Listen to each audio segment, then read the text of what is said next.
Nigagir wada sheekaysi maanta cashirkeenu wuxuu ku saabsan yahay nigagir wada sheekaysi. Okay, intaanan cashirka u guda gelin fadlan channelka subscribe saar. Okay,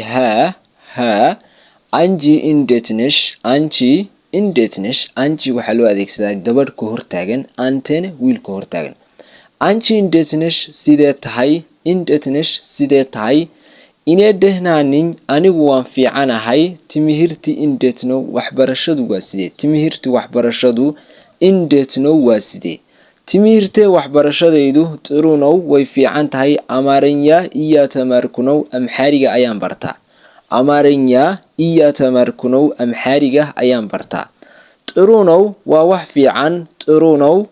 fiican amaaranya mamar ka badno barashada amhaariga amaaranya mamar barashada amhaariga mamar waa barasho ka badnow miyay adag tahay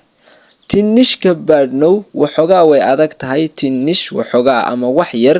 ka badnow way adag tahay laakiin iyo mokirkunow waan isku dayayaa haddii una channelku subscribe ku ahayna fadlan si waxyaabaha aan soo gelino horay kaaga soo dhacan markaan saa u soo gelinaba ardayda ugu hor daawata aad ka mid noqoto channelka subscribe saaro notificationska furo